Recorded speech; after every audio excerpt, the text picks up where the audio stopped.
I'd like to thank the Bicentennial office for inviting me to hold this paper today. And I'm thanking you also for taking time out of your busy schedule to hear what I have to say about the 16th century. Now, as you will know, I'm one of the co-authors of the book that's for sale out in the little shop there and prominently displayed in places like Kinokuniya and other bookshops. And as you know, I have penned roughly 3 of those chapters. At least I had a major hand in 3 of those chapters. And while it would be very tempting to give you a summary of what these chapters contain, I thought I'd look at the evidence again and slice it somewhat differently. I'm sorry I'm not able to change the evidence, but I can repackage it, ask different questions, and slice it in a different way so that the evidence is presented and emphasized in a slightly different manner. So first, what we will do is we will look at the time frame, the big picture, and then I will proceed to ask a series of questions about 16th century Singapore. I'm very sorry, but the nature of this particular paper really doesn't permit me, time-wise, to delve into very much detail on certain questions. I hope I'm not disappointing people who would like to know more and more extensively about a certain issue. If there is anything that you would like to raise, questions that you have popping in your mind as I'm speaking, then please save those for the question and answer session.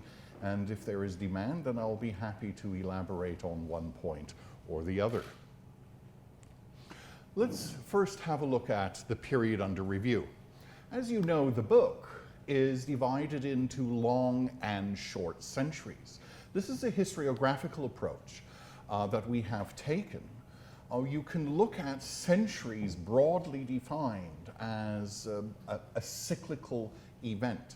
A long century is when it obviously lasts longer than a long century. For example, the long 19th century would begin with the beginning of the French Revolution and end with the beginning of World War I. So you really have there maybe 130 years rather than 100 years. So it's not chronologically properly and neatly defined according to a calendar, but they are events that we use for framing a certain period. So the period that we are going to look at today covers 1511 to 1603. So that, broadly speaking, is the Portuguese conquest of Malacca in 1511, and we end with the arrival of the Dutch in the waters around Singapore in 1602 and 1603. And this will then change the dynamic of the interaction, particularly among the European players and their various Malay allies in the 17th century. And my esteemed presenter for next week is here to take up from where I leave off. The sources I am going to adduce for today are texts written in a variety of Asian and European languages, as well as cartographic specimens from this period. These are important ways of unlocking meaning and understanding of the economy and the geostrategic understanding of Singapore and the region at large. I'm also going to bring in some archaeological evidence, although I have to admit that my emphasis is here not so much on archaeology as it is on the text. And of course, the archaeological evidence I will be discussing are the famous Kalang shards. Mainly, but not exclusively, European charts. There are, of course, Asian charts of this period. Some of them are reconstructed from instructions that we have, for example, in the Muhit. I will be showing that to you in the course of today. Chinese maps I have left out for the time being, as I believe that they will be discussed in different contexts. So let me just now run through some of the main themes that we'll be addressing in today's paper. From the big picture, we will then be talking about the Laksamana, or the Admiral. Now, the Laksamana, of course, is more than just a fleet commander. He also has several responsibilities in government, and especially as the head of protocol and in diplomatic relations. We will have the revival, the destruction, and the re-revival of Singapore in the 16th century. We will then look at cartography and geographic imagination as the Europeans are trying to depict this region on a piece of paper. They are also projecting their understanding of how the island is situated in the Straits and the peninsula at large, such as the example there you see on the right. We will say some things about the economy of the region, and we will talk about the Shabandar, or the Shabandaria. This is the compound where the Lord of the Haven, or Harbor Master, had his residence and his facilities. Now, the Shabandar is, of course, you would call him the asset manager today, perhaps, of the king, the royal family. And he's also the intermediary of the foreign merchants with the court officials. So he's a very important go-to person as a foreign merchant, and, of course, as an administrator of the royal trading monopoly, here in this case in Johor. We will say a few words about my dear friend Jacques de Cout, who traveled extensively in this region at the end of the 16th century and made some fairly interesting proposals that we will be hearing about. Jacques de Cout's testimonies on Singapore are probably the most substantive European eyewitness accounts that survive from the pre-1800 period. And we will then talk about the arrival of the Dutch in these waters very briefly after 1595, and then have a couple of conclusions. Let me now start with the big picture. Let me just turn this slightly here. It's easier for me then to also see what I have here on the screen. The big picture. So the question is now, what is happening in this region, broadly speaking, in this 1 century between roughly 1500 and 1600? Well, as we have heard, the Portuguese arrive in the region, and they take by force the capital city of Malacca in 1511. Now, we have to bear in mind, ladies and gentlemen, that this really doesn't mean the end of the Malacca Sultanate, strictly speaking.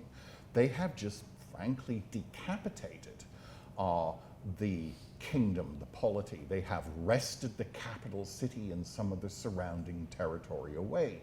The assumption about Malay statecraft always has been that polities in the Malay world were about people, not about territories and places.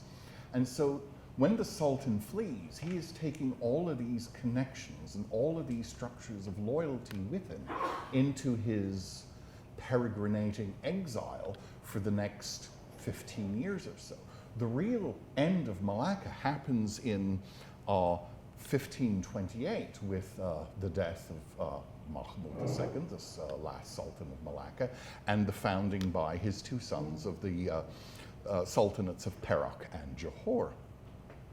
And they get into conflict with the Portuguese almost from day one in various bouts and phases of this in the 1620s, particularly in the 1640s, 30s, sorry, and again in the 1580s. And did I say 16? 1520s, 30s, and in the 1580s.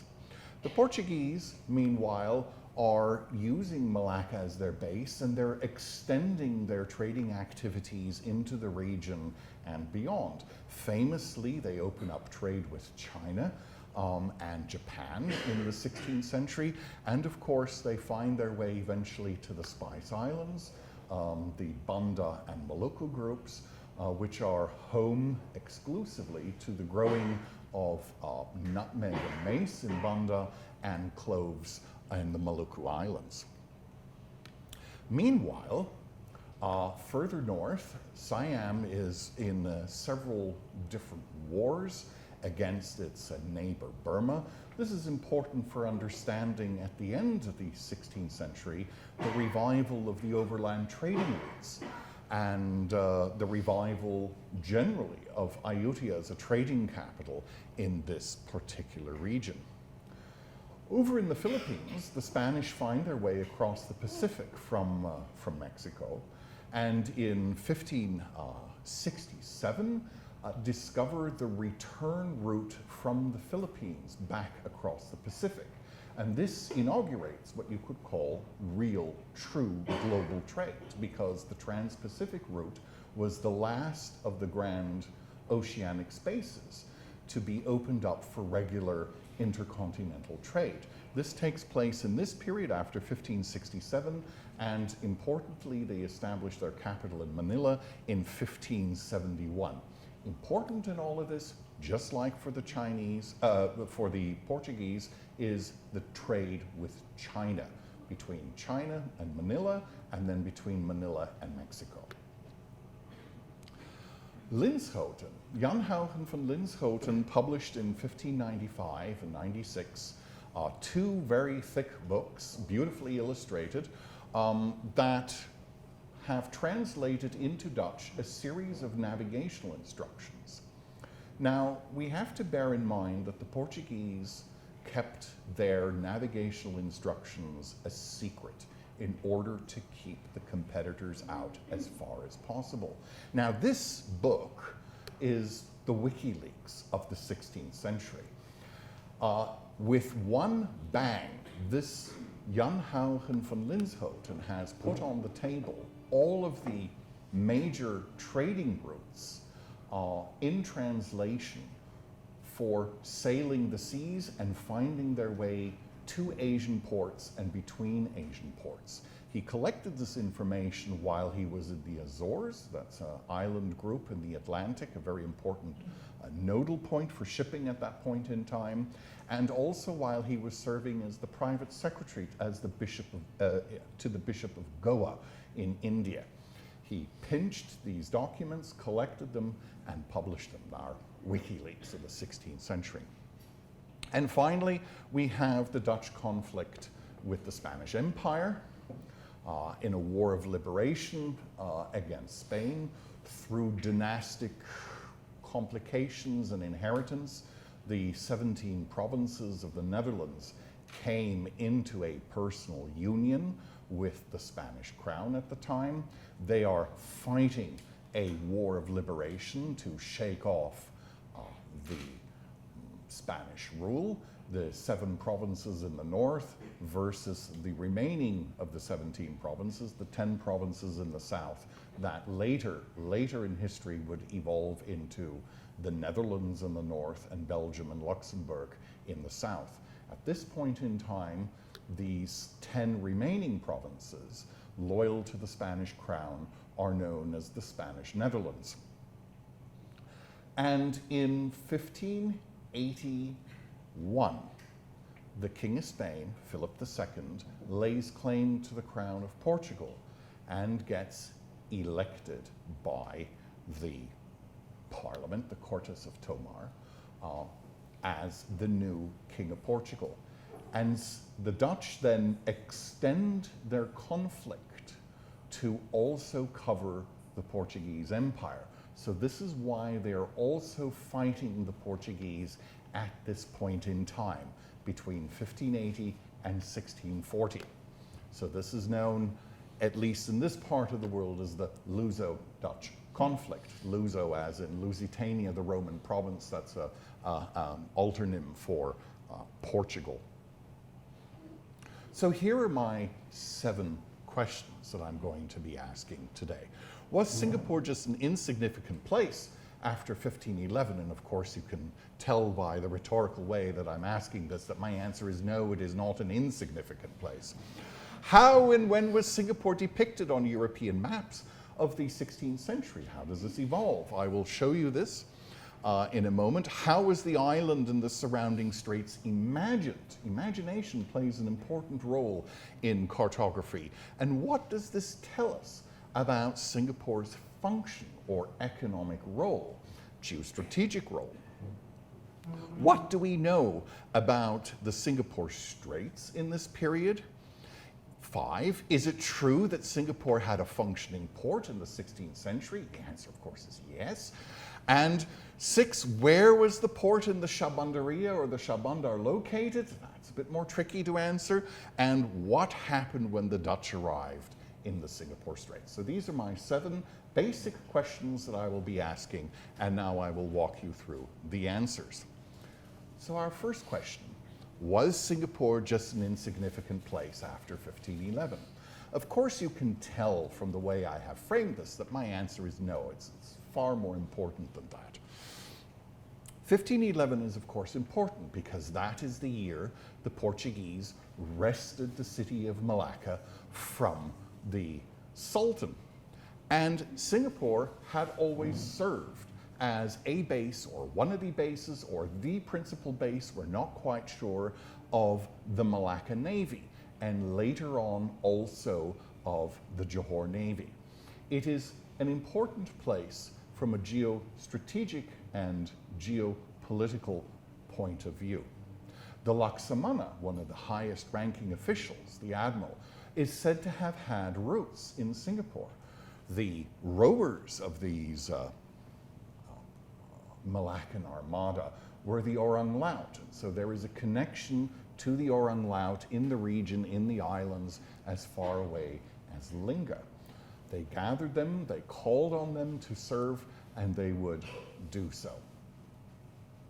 So the Orang Laut connection, very important. The Laksamana, after 1511, comes to Singapore and resides here again. And this is important because from all we can learn from the Portuguese sources is this had some sort of a knock-on effect on Singapore as a port, because you have one of the most important Malaccan officials here. He's also responsible for certain diplomatic responsibilities, and at one stage he's even joined by the fugitive Sultan Mahmud on the island. So his presence gives Singapore a bit of a boost economically. We have a testimony from this early period by Tome Pires. Now, Tome Pires is, in my opinion, a controversial author, and particularly his section on Malacca is, in my opinion, raising quite a number of questions that I don't want to address here unless you insist in the Q&A session later on. I don't want to delve into this because this is too specific. Let us just say the text is riddled with problems. And he says that Singapore was, well, the towns around it and the place was insignificant. Now, we don't know at what point in time he is referring to here. He supposedly wrote his piece between 1512 and 1515. So is he talking about the period of 1512 when the Laksamana had just come back? Then maybe he's right. Maybe it really was an insignificant place. Is that necessarily true later on? That is another question, I'm afraid. We do know that it has a functioning port. John of Empoli, or Giovanni da Empoli, an Italian factor or bookkeeper, we would probably say today, was here in Singapore and drafted his last will and testament while he was anchored in the port. This survives in Italian and has been published, I think, in the 1980s. So this is an important point to bear in mind. How and when was Singapore depicted on maps? When we look at the early maps of Singapore, you don't really have it as an island.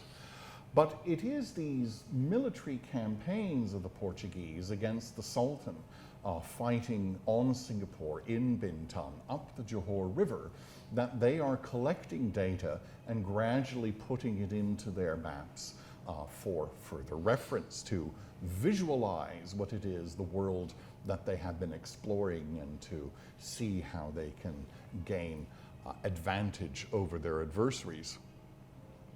Now, the Tebrau or Johor Strait was always described and depicted as another branch of the Johor River. And so when you look at the maps of this period, and we will see some in just a moment, Singapore is simply a very large island in a larger river estuary. And it is connecting, as it were, the upstream towns where the Johor capital cities were located for much of this period and into the 17th century.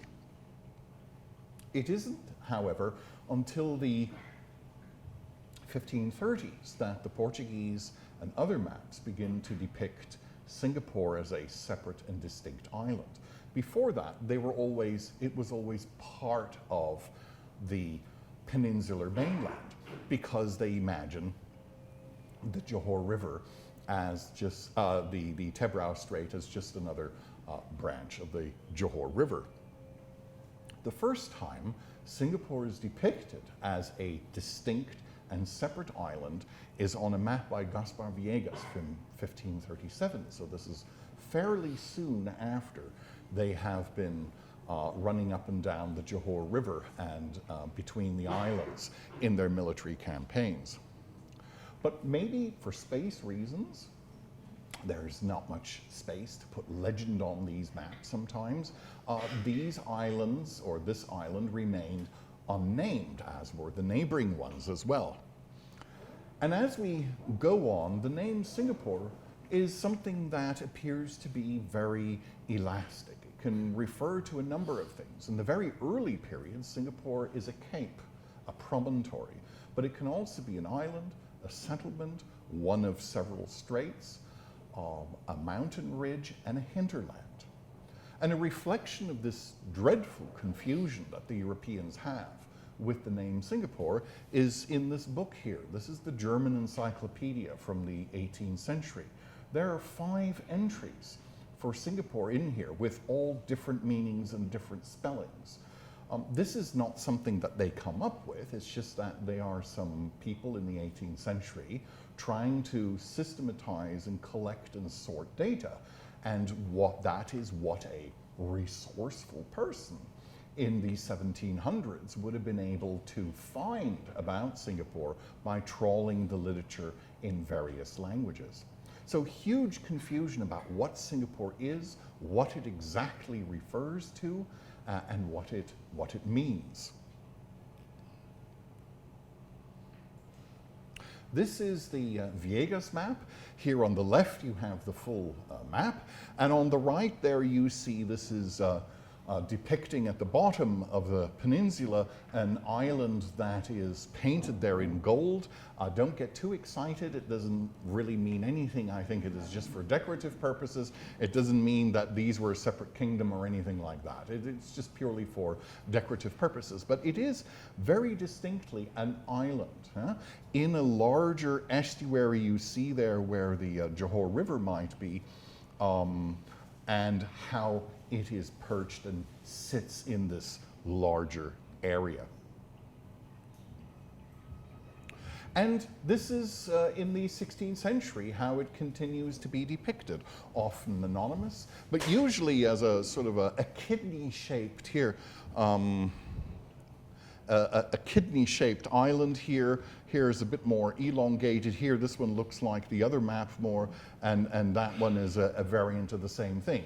But you see, they're all depicting more or less the same thing. It is an island in a larger estuaries with here rivers that are coming down. Here you see the river coming in. So Singapore to them is an island in a larger river estuary. Well, what does this mean? You see it here. This is slightly different. This is from a later period. This is a reconstructed map found in Aradia's now lost Miscellany Atlas from 1616 roughly. And you see that Singapore has some place names here on the island. And he collected this data while he was commanding a campaign in 1604 in the Johor River. And he had several vessels at his disposal, and in his autobiography he confesses that that is when he collected the data for his maps on the region, complete with place names. Here you have Tanjung Rusa, Pulau, Changi, so that would be Changi Island, Tanjung Rusa, Tanah Merah, Sungai Bedok, Tanjung Ru, Shabandaria. This is one that's not familiar, Batu Cina or Batu Kina, the old strait and the new strait, and here also some other names. Pulau Ular for Merambong, Pulau Pisang, and here Tanjung Bulus is still called the same, just that the R and the L are often confused in Portuguese, like Blanca and Branca. The L and the R are interchangeable. So how is the island and its surrounding straits imagined? And what does it tell us about this function? Well, you can quite clearly see how Singapore functioned in this particular depiction of the island. It acts as the gatekeeper to the river. If you know that this is the seat of the Johor Navy, or at least part of it, then you know that they are acting as a gatekeeper to the upstream towns, right? They would be cruising around in this area here. And of course, it is a point of economic transition from maritime to riverine economics, and as we will see, overland as well. This is another map from the now lost Miscellany Atlas. And you can see here, I've circled it for your benefit. This is Singapore here, and this is the larger region. You can see that it is being depicted here as being at the interface of maritime traffic, riverine traffic going up and down the river with Johor. This would be later Batu Sawar, the capital at that point in time. Kota Batu is the old capital before, from the 1580s, Johor Lama. And here you have a series of overland roads or trails with nodal points that we're not quite sure what they are. They may be rest stops or towns along the way that just don't have any name. So Singapore is really perched at an important economic area here. You have riverine, maritime, and as you can see, near an overland traffic interface. This map, by the way, looks like this when you look at it fully, and it is quite an interesting map because it is, in fact, an economic and resource map of the Malay Peninsula at that point in time, and it's depicting the different types of economic activity that were taking place. From mining, here you have Minas de Oro, mining, gold mining. You have tembaga here, you have copper mining, you have quarries, you have saline, which is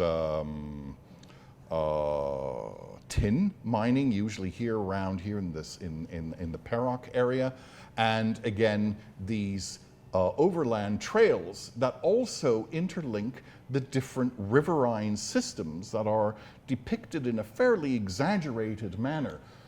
My guess is that this is simply, he's depicting here the navigable bits of the river, that these are the ones frequent, and you can see that, oops, the overland trails interface with these different riverine systems as well. So it's quite an interesting depiction of economic activity taking place on the peninsula, and the surprise that we all have about this is that there is quite substantial north-south traffic on the peninsula. We knew about the trans-peninsular way here across from east to west, but the surprise is how dense the network is on a north to south basis, and especially here along the east coast of Malaysia. That seems to have been, at that point in time, the more developed region.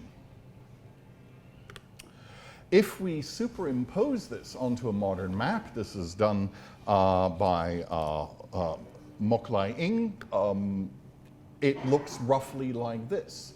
And it makes perfect sense. You have Singapore there at the crossroads down here of different north-south terminal points, and you have this network going all the way up to here. This would be Patalung in today's Thailand. And of course, if you remember what I said earlier, this map is made just shortly after the wars with Burma come to an end. And we know from Thai sources and from the Thai historians who have recently published on the economy of Ayutthaya that they were very keen on reviving the trade. And this included especially the overland portage routes across the Isthmus of Kra and evidently all the way down to Singapore. This is new. We didn't know this before. What is further of interest is if we take this map and interface it with the Selden map, also from the first decade of the 17th century. This depicts the maritime routes in the South China Sea and as far as India and the Eastern Archipelago in Indonesia. I'm only showing you here the section for the peninsula and especially Singapore, and you see this is a really busy place. It's busy in terms of the maritime routes, it's busy in terms of the overland routes, and of course it is busy in terms of the riverine economy that was here as well. So we can actually deduce from these maps that this was a very economically vibrant and active area. And the question is, of course, what were they trading in? If you interface it in its totality, it looks roughly like this. This is the Aradia map of the peninsula together with the routes indicated by the Selden map. This, by the way, map is also available in print in the 700 yearbook for your easy reference. So this just shows you that this is a major junction here, as you can see, in different forms of overland, maritime, and riverine traffic. What do we know about the Straits in this period? Well, it's important to bear in mind that Asian reports, and that includes, or European reports, and that includes the Asian ones, are all maritime-centric. In other words, they are written from the vantage point of somebody standing on the deck of a boat passing by. And they describe what they can see passing by standing on the deck of a ship. They don't describe the interior, and they don't necessarily describe the town. The town may not have been visible by the naked eye because it was probably covered in thick foliage. But we do have references to houses and at least parts of the settlement that existed or may have existed. So the information is really conditioned here by what the naked eye could see. And we have to accept this as a fact of life here. The waters, the danger, the orang laut, who were the pushcart vendors of the sea selling fresh fruit and fish, as they would pull up, sometimes exchange gossip as well. They were a normal part of the story here. Sometimes we even have references to the settlement, or at least part of the settlement, or at least that part that was visible by the naked eye. But the thing to bear in mind here is that everything is very fragmentary. It is not a coherent story at all. You have to put it together like a puzzle, and the pieces often don't fit very well. Is that the... When they sailed the Singapore Straits, they often did so in close proximity to the shore. I always wondered about this, and then of course somebody then maritime ecologist told me, I said, well, do you know how fast the tide moves in the middle of the Straits? And then, of course, it dawned on me, yes, of course. In the age before you had motorized maritime traffic, you had to be very careful. If you, like in a flowing river, if you're on the edges, the water does not flow as fast as it does in the middle of the river. And if you would then go into the main part of the Straits where the open waters were, and they were purportedly very deep as well, they can actually move very quickly during the change of the tides.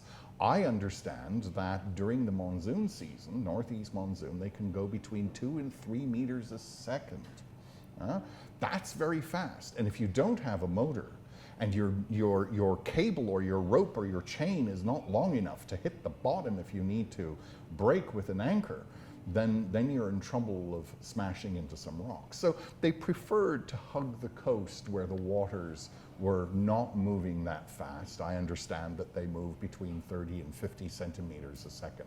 That is far more manageable, but that too, if we read the reports, can be fast enough to cause quite a bit of damage to a vessel if they're not careful.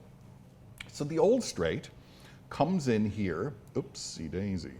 The old strait comes in here, hugs sort of Jurong, the Sembilan Islands, now Jurong Island, and then they come in through where Harbourfront and Sentosa is, and then they head out toward the downtown area, right? So that would be the old Strait of Singapore.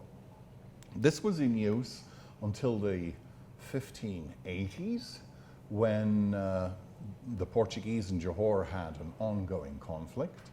The Johorese decided to blockade the old straits with, we are told, sunken ships and logs. And so they were forced then to find a new route, which then took them at Labrador Park around the southwestern side of Sentosa Island. So that became the new Strait of Singapore. Through natural forces, the tides eventually cleared all the debris in the straits, we're told, but we then had two different ones here, Estreito Velho, the old strait, and Estreito Novo, the new Strait of Singapore. The difference is that they part around the northwestern tip of Sentosa and go along either side of the island. We're also told that Francis Xavier was in this part of the world, and I remember a number of years ago there was much excitement about some letters that supposedly had been found in the Vatican, written by St. Francis Xavier that talk about Singapore. Well, I had a look at those, and I found more. There's a total of 5 letters that were written from Singapore, but I have to immediately disappoint you. All it says is that written from the Strait of Singapore. That's it. And the content has nothing to do with Singapore. It's all church matters. Yeah? About personnel appointments and this and that, but it's just, I'm very sorry, but there's really nothing else there. There's no description of the town. He was very focused. He probably, didn't pay much attention to his surroundings at that point in time. And so it's a great letdown, actually. But there you go. The first one he wrote has no date and really no location, but there are some clues about where it has been written from. He was heading from the east to Malacca, and he says, "Oh, I hear there's a boat getting ready to sail off to India. Please go. Please tell the captain to wait a few more days until I arrive." So he must have handed this letter to some sort of an express courier service, 16th century style, that would have then brought that to Malacca before he then came a few days later. There may have been some sort of a messenger service that was available, or maybe he paid somebody to paddle very fast to go and deliver it for him. We're not quite sure how that worked. Is it true that Singapore had a functioning port in the 16th century? And the answer is yes, and we have this from several testimonies, in fact. The first one, of course, is John of Empoli, who wrote his last will and testament in 1517 in the port.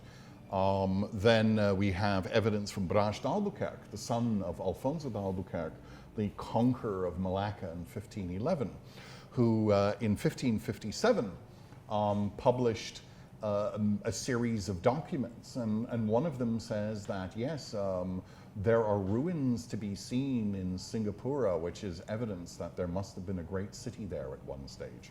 So yes, they saw the ruins, yes, it existed, and yes, we have some testimony to this effect. The Muhit is an Ottoman Turkish document from 1558.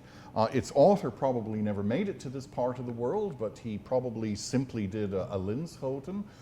He collected information and materials that he got from Arab and Gujarati and possibly also Persian captains and put it into his Muhit.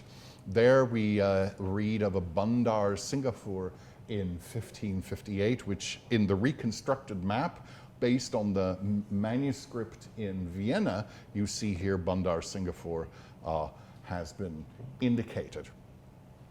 We have a testimony, or several of them, by Jacques de Cout from 1595 onwards. He says that there is the Chabandaria, he talks about Sentosa, he talks about a spring on that island, which is now probably Siloso Spring, where the mariners would at some stage take on fresh water. There is slightly later the travelogue by Webern von Warwijk and Peters von Enkhuizen, who came through in September 1603. There is that famous reference on page 84 of the German text where they mention the town of Singapore as they pass through the Straits from west to east, located on their left. 1606, Matliff meets the Shah Bandar of Singapore. He has been dispatched by the Sultan to check out the Dutch fleet as it had arrived off the coast of Malacca. Just before that, he goes back and says, yes, the Dutch have arrived and we now need to go and collect our men to make our joint assault on the Portuguese in Malacca. And we have several maps by Aradia from this period, and even later by André Pereira dos Reis, where he depicts the Chabandaria, or the Chabandar's facility, as late as 1654. Whether that was current is another question. It may have been based on information that was older. Now, I've been talking a lot about this Jacques de Cout, and so I dedicated an entire slide to him. He is a trader from Bruges in Flanders, the part of the Spanish Netherlands at the time, and that would have made him a subject of the King of Spain, who concurrently ruled as the King of Portugal at that point in time. He was a young man who came in the late 1590s. He then stayed for about a decade in Southeast Asia, living mainly in Malacca, but traveling also to Siam and famously to Manila in the early 1600s before returning to Goa in 1603. He wrote, he was deported from Portuguese India in the mid-1620s and set out then to write a series of petitions to the Crown to share his information and to prove his utility and knowledge of the region, to get himself back into the good books with the authorities. And these documents are very interesting indeed. They were discovered in the 1970s proper, studied for the first time. The first edition in Spanish appeared in the 1990s. It's a problematic edition, I might say. And he has a good number of things to say about Singapore, about Sentosa, about the Straits and the islands, and even Batu Sawar, the Johor capital, and the Johor River. Famously, he says that there is a place on the island called Chabandaria, that it is inhabited by Malays who are loyal to the King of Johor. And he says that Singapore is, quote, one of the best ports that serves the Indies. Actually, here he means the East Indies. So it's one of the better ports. We're not sure whether this is a statement of fact or a statement of potential, but it is there. Yeah? It is one of the best. So it is recognized as a very good location from which to do trade. And he puts forward concrete proposals to acquire the island, build fortifications, 3 of them, one on Sentosa, one on the east coast, and one on Tekong, and to colonize it and turn it into what Raffles would have done, right? A colonial emporium. Where is the port? This is a bit more tricky to answer. We're not quite sure where it was. I have to say that for this particular paper, I reviewed all of the known testimonies again very carefully, and it is just very inconclusive about what they're saying. They say we pass through and the town is on the left. Well, that could be anywhere.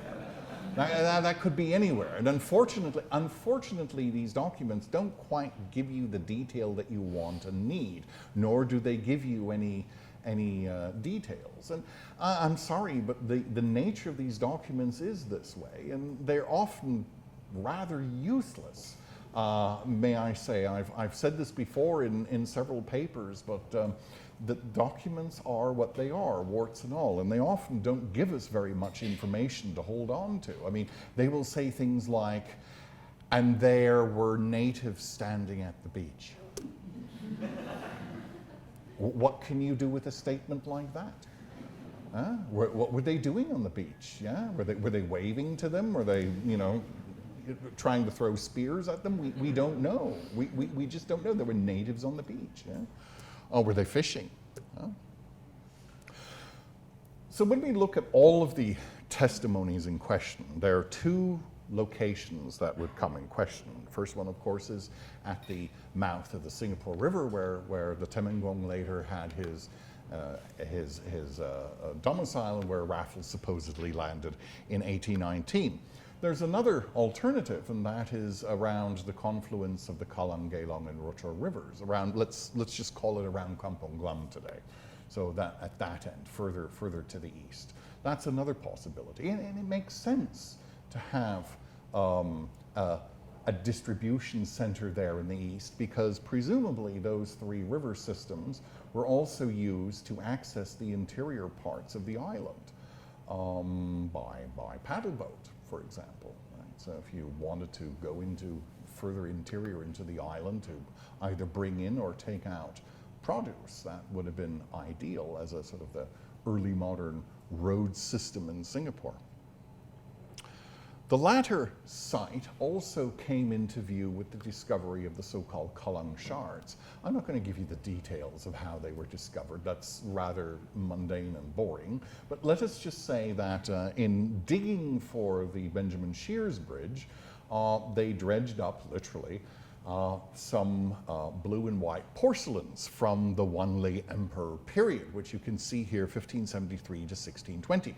So that would fall into the later period where we have testimonies of the presence of a shabanderia by Jacques de Cout and Admiral Montleaf and company. So that's fully reconcilable with the European sources at that point in time. And similar shards have also been found in the area around Johor Lama, the old capital of Johor in the Johor River. So that could indicate some sort of trading system that might have extended between these areas.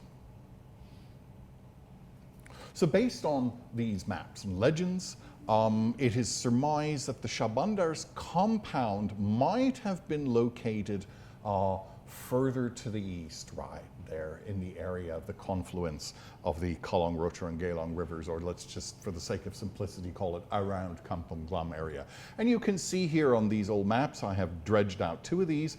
Our now familiar one by Aradia, you see the Shabandaria is here, and it's sort of next to Tanjung Ru. We're not quite sure what to make of that little dent there. Is that the bay? What is it? We don't know. Here, the same thing, but it seems to be near a river estuary. Which river, we don't know. Unfortunately, there's the word Shabandaria, but spelt in a different way.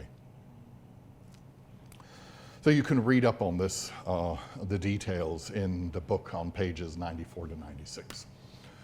So what happens? What happens when the Dutch arrive? The Dutch start arriving in Southeast Asia with the publication of Linschoten in 1595 and 6. In fact, the first voyage of the Dutch to the East Indies, the commanding officer had a copy of Linschoten under his arm or on his desk, and was constantly referring to it. So this becomes the manual for the first voyages to the East. And it certainly shapes the way they understand the way trade is working in the East Indies, at least in these primordial years. And the maps give them the visualization for the geography of the region. When the Portuguese arrive in this region, they're not quite sure how they need to deal with the Dutch. We have this wonderful letter by the Bishop of Malacca, João de Ribeiro Gallo, who says, well, yeah, they came and they traded peacefully, but they're ruining the market. They're paying too much. And they're ruining the market for us, because then the locals come and say, well, the Dutch paid that much. How come you're not paying this much? You should pay more. They paid more. Why are you not paying more? And they were not very happy with that. So, yeah, the Dutch were paying too much above the local price, and in so doing, kind of spoiled the market for the other Europeans. At least initially, that was the case. And they start exporting their war of liberation to this part of the world. They decide that they're going to attack Portuguese vessels in this region, mostly merchantmen, some in the Malacca Straits, some in, famously, of course, here, this one off the coast of Singapore in 1603, the Santa Catarina. And the Santa Catarina is really a turning point, as you will also see in the show, for the Europeans, because that really put on display something completely different that they hadn't really thought about at that point in time. Before the robbery of the Santa Catarina, the Dutch were mainly focused on the spice trade. After this, they realized how much money that the Portuguese are actually making on other things, especially in their trade with China and Japan. And that was a game changer. And putting all of these goods on display in Europe really fired their imagination on the wealth that could be gained if this were handled properly. But it took the Dutch 20 years to break into the Chinese market for reasons that are complex, and I won't elaborate on unless you want me to.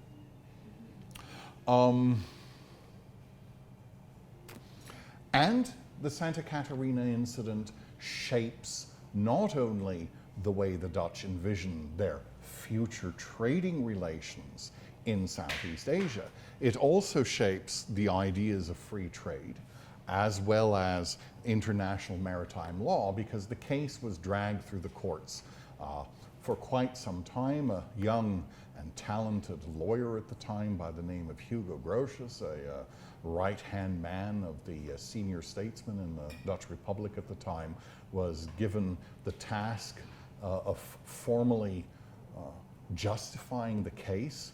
We think what the directors had in mind was a nice little pamphlet of 10 pages telling them how nasty the Portuguese really are.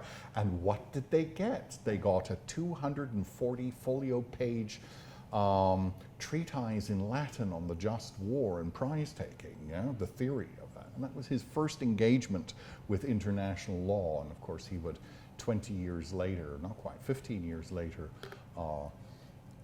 jump to fame with his 3 books on the law of war and peace that have substantially shaped the way we understand both maritime law as well as international law today. So ideas of free trade, international law, coming out of this incident as a, what you would call it, a opportunity commission by the directors of the Dutch East India Company. And so, ladies and gentlemen, I have arrived at the end of my questions and at the end of our voyage for today. Here's the title page of the Itinerario of the original 1596 edition. And, well, what can we take away from all of this, from the study of the 16th century? Well, let me just give you a couple of basic points that you can mull over and take home with you. First of all, Singapore and the Straits are known and well charted by the Portuguese in this period. It is not that they are unknown. They are known. They sail around the island. They depict it. Right? They probably visit it at some stage. Sentosa, in any case, is a watering hole, and on the east in Bedok, there's also a watering hole where passing ships bring on fresh water. The revival of Singapore after 1511 is due to the presence of the Laksamana and later the Shah Bandar, despite destruction in the early 1500s by the Portuguese. This is mentioned in John of Lisbon's treatise. Navigational instructions, you know, and then you go here and here and here and you come by the town of Singapore. Oh yeah, we burnt that down a few years ago. And then you know, oh yeah, we burnt that down a few years ago. That's all we know. Yeah? So we know that the Portuguese destroyed it sometime. We don't even know the date. It was probably in the early 1500s sometime. And it's repeated again in another set of navigational instructions by André Pires, not Tomé Pires, André Pires, this one, huh? Singapore was home to a shabanderia and a functioning port. So it revived after 1511. It was burnt down by the Portuguese. It was obviously reconstructed at some stage, and it was flourishing by the end of the century. The location of the shabanderia is not exactly certain. It was certainly on the south side of the island. It might have been in the Singapore River estuary area there, or possibly further to the east around where Kampung Glam is today, for the sake of simplicity. Singapore functioned as a gatekeeper to the Johor River. It is a base of the Johor Navy, earlier the Malacca Navy. It is at the intersection of maritime, riverine, and overland traffic, so there is some sort of a function of a redistribution hub, we can assume here, based on the maps we have seen. There are colonial plans for the island. Jacques de Coutre and later in the 17th century the Dutch would put concrete proposals forward for acquiring and colonizing the island, fortifying it and turning it into a colonial emporium, much like Raffles would do 200 years later. And Singapore is in a highly contested space at this point in time, certainly in the 16th century, with the Portuguese, Malacca, and then Johor fighting their way for domination of the Straits. But with the arrival of the Dutch, this contestation would acquire a whole new dimension. But that is the story of next week, I understand. So I will not take too much away from my esteemed colleague here, and I now sort of hand over the baton to him and say, well, the 17th century is all yours. Thank you very much for your attention.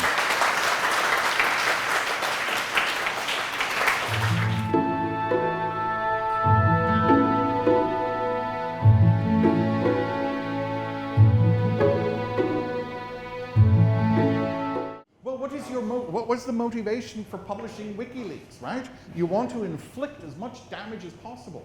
Now, you think about this. The Portuguese have 3 pillars to maintain their empire in the East. They have the element of secrecy, where they keep all the navigational instructions under wraps. They have a system of the cartazes, the letters of safe conduct, right? So you dominate the waters supposedly to fight piracy, but in reality you're dominating all of these things. And the third pillar is papal donation, right? You have the sanction of the papacy to back you on this one. That works for as good as there's no Reformation in Europe, right? After the Reformation, the Protestants just say, bah humbug, we don't care anymore. The Pope can do whatever he wants, right? So that, in 1595, the papal sanction, you know, under the pain of excommunication, Protestants don't care about that, right? So they only had two pillars left. Then the secrecy pillar, gone. And so the third one is the one with the cartazes, and that really does become their main instrument. Yeah? So unless you have a letter of safe conduct, the Portuguese reserve the right to blow you off the face of the water. Huh? That is it. So you're basically fighting a war against the united empires of Spain and Portugal. And that is a global empire, right? You think about this. This is the united in one person. The Spanish and Portuguese empires are both global empires. They're very powerful. But it also takes a lot to keep them together.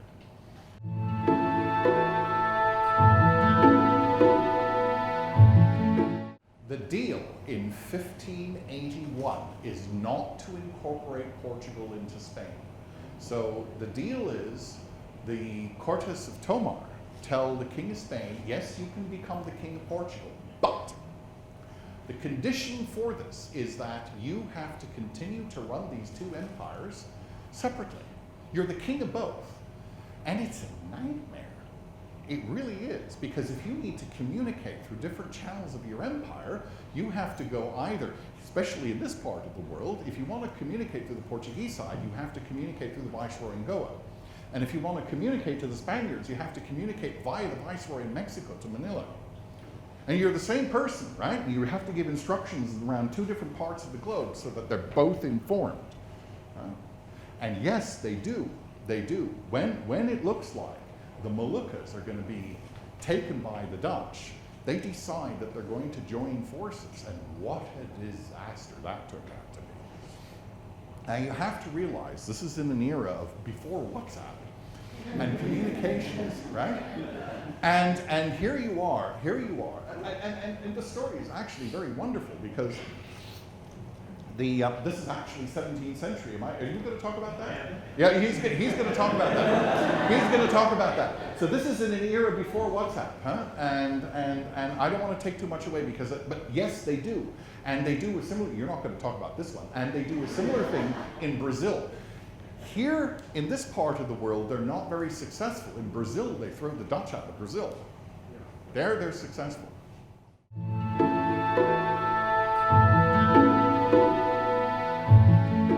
As for Tomé Pires, there is something wrong with that book. The first part, the first 6 chapters, and then starting with the description of Malacca, are not the same writing. I long suspected that it may be a separate author altogether, because the use of the vocabulary is even different in there. Now, in the latest Portuguese language edition of Pires by Rui Manuel Loureiro, I think it was published 2 years ago. In the introduction, he admits that that section there, dealing with Malacca, may actually be an older piece by Pires that he claims to have written on Malacca. So in other words, it's actually 2 different works by Pires lumped together, with the second half actually being older than the first half. That is a possibility. I thought it might be a different author altogether, but we've all arrived more or less at similar conclusions, that these 2 pieces don't belong together. Yeah? And if he says there, if it is older, right, so then it's from the early period, from 1512. If it is earlier, then it may very well be that in 1511 or 12, when he starts writing, it wasn't much. That's very well possible, because the presence of the Laksamana would have certainly given Singapore a boost commercially, before the Portuguese decide to burn it down and take out the competition.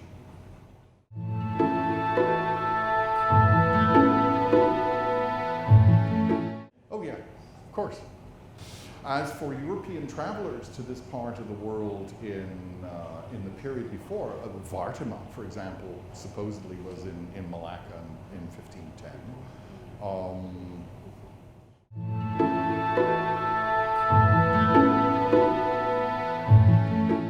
We don't know, but it is not uncommon to hire foreigners as a Shahbandar. In fact, it is usually the case that the Shahbandar is a foreigner, especially in Malacca or in Banten, because they had to know the rules of the merchants they were representing, the foreign merchants, right?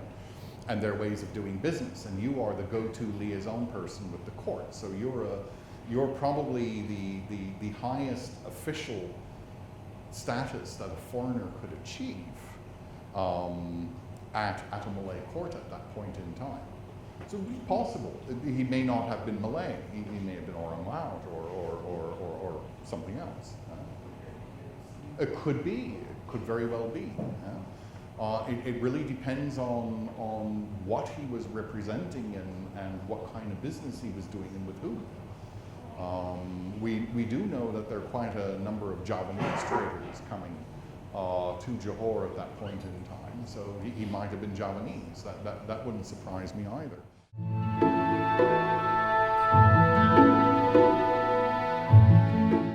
No, they use it as ballast. The Portuguese use it as ballast. Yeah, you have to stack your ships in a particular way, and the crockware is actually carried mainly as ballast in the ships. That could be profitably sold off. And so that's why you don't really have it here. So does that keep transport direct back? Yeah, they use it. Well, they use it mainly on the ships to India. Far more crackware goes to for the Portuguese goes to Goa than it would go to. Yeah, if you read somebody like Carletti, he will tell you that everybody in Goa is eating off of Chinese porcelain. Yeah? That they sell off cheaply from the ships as they come in. So yeah, they use it as ballast.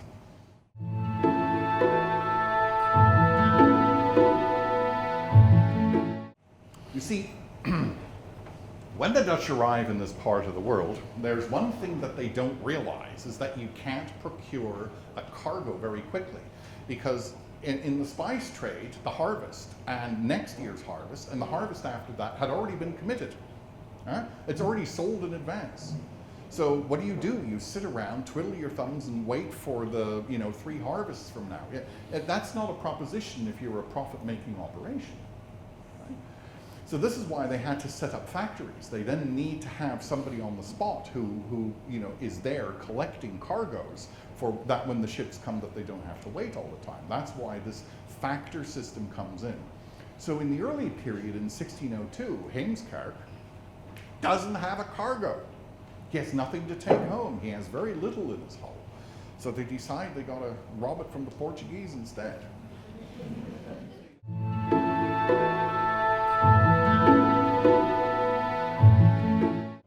This is the question. This is the question. You see, he had in his letter of appointment, he had a right to act in self-defense.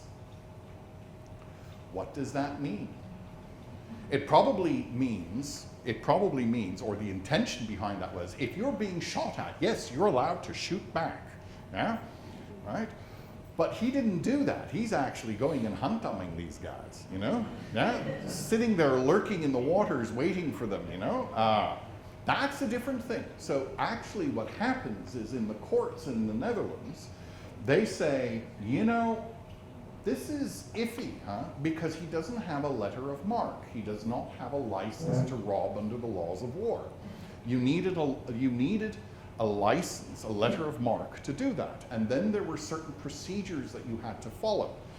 You weren't allowed to sell any of the cargo off. You had to bring it back to port, assess the value, pay your tax, and then you were allowed to dispose of it. But he had already been disposing bits here and there to make repairs on his ships and whatever. So he got himself into a real thick soup, and that's why he needed a bailout.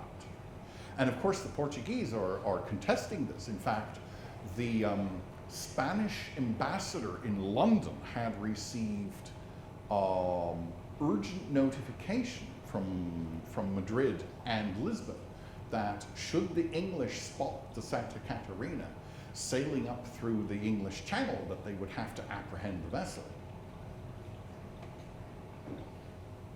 Lucky for them, lucky for the Dutch, they didn't encounter. But no, they're dragging this through the courts. They are. It became an infamous case, and there are several like that. When the Dutch East India Company is founded in 1603, now this is already in 1603, but he didn't know that he was working for a company that had been formed meanwhile. He still has his old letter of marque. He's working for one of these so-called predecessor companies that were later merged into the VOC. The VOC in Article, I think it's 37, Article 37 of the company's charter has a standing privateering license. So in the company's charter, they have license to rob. Huh? And boy, do they rob. Huh? One of my colleagues calculated that in the first 20 years of the 17th century alone, they probably took about 200 vessels in the Singapore Straits. So if you can't get a return cargo, you just take it from somebody else. That's the moral of the story.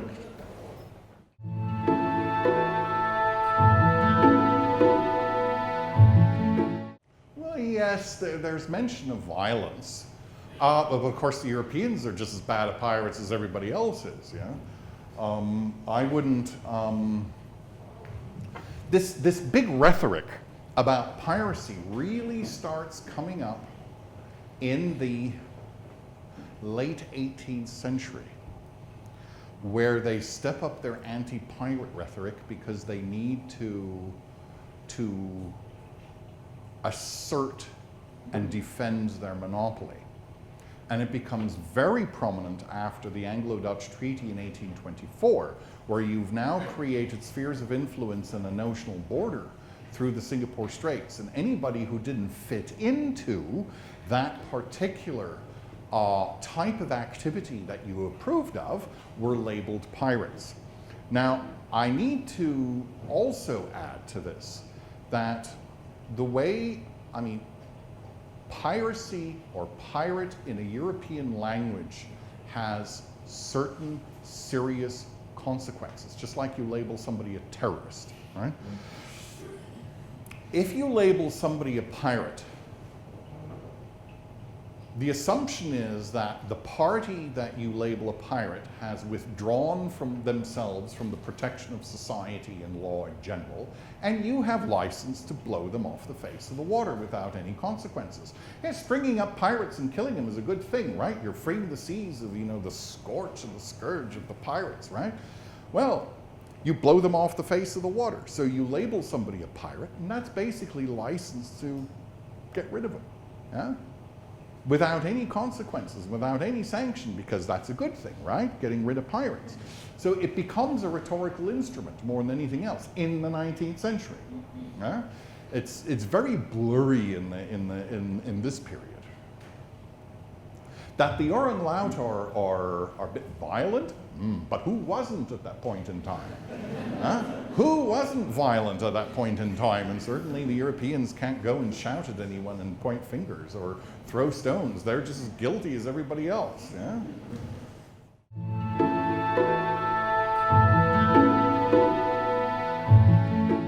No.